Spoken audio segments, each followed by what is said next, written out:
क्योंकि भगवान के दरबार में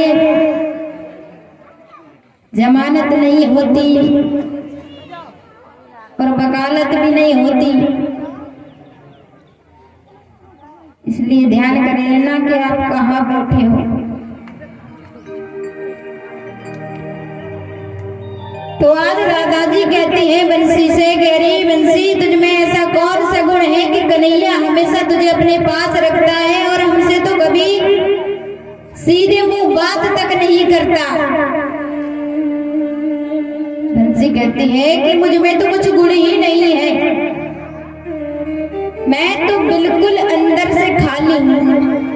आप बंसी को कभी देखना, क्या रहता है बंसी में? कुछ रहता है? कुछ नहीं रहता है। तो बंसी हमें क्या संदेश दे रही है? उसने कहा बंसी ने कि मुझ में कोई गुण नहीं है, मैं बिल्कुल अंदर से खाली हूँ। तो इसी बंसी की तरह हमको भी खाली होना है। जो हमारे अंदर काम, क्रोध, लोभ, मोह, ईर्ष्या, जो द्वेष भरा हुआ है उसको निकाल दो।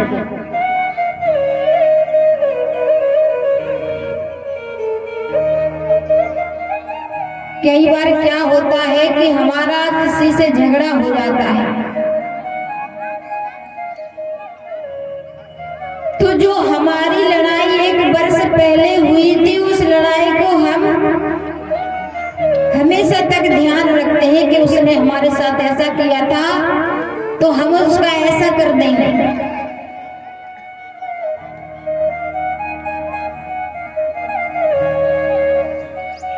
ऐसे समझ लो कि जब हम भोजन करते हैं तो कुछ समय बाद उस भोजन का त्याग भी कर देते हैं। अगर वो भोजन भरा ही रहे, भोजन करते ही रहे तो क्या होगा?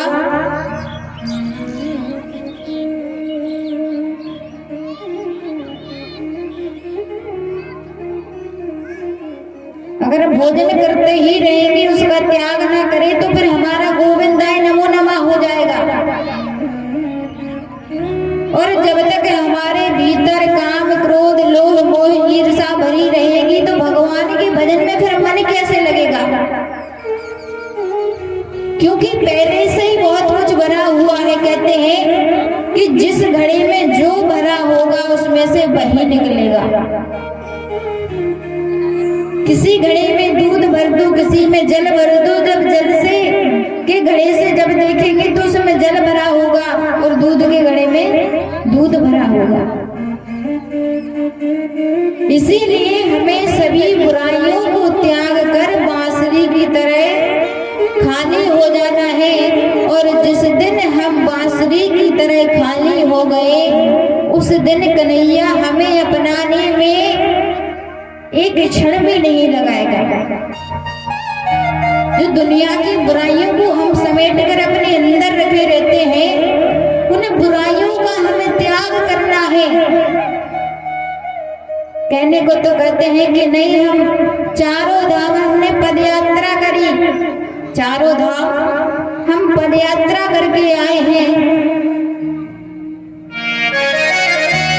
और 4 चिड़िया घर के दरवाजे की चढ़ के अपने खास भाई को बुलाने नहीं गए।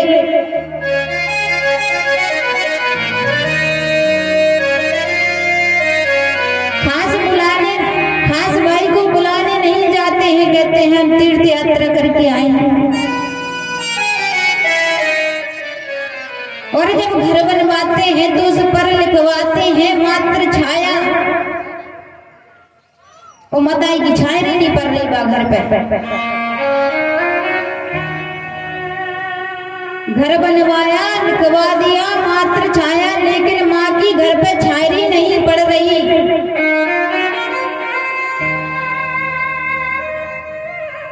माँ डली है बाहर, टूटे फूटे घर में घर पर लिखा है मात्र छाया।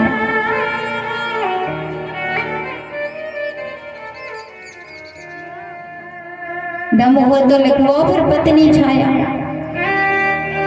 अगर इतने सत्यवादी हो तो फिर पत्नी छाया लिखवा दो घर पर।